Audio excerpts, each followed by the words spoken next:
பிழம்பில் நீந்துவதே பிறவி பயன் என நான் இருந்தேன் கருப்பசாமியை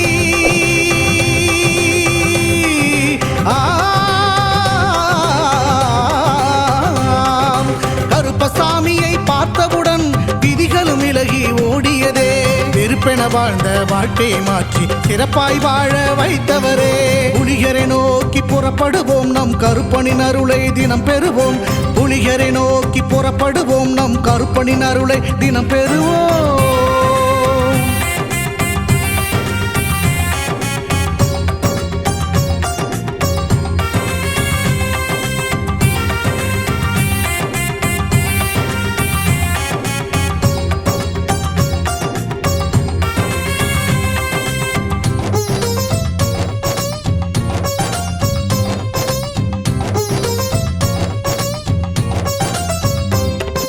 தங்கம்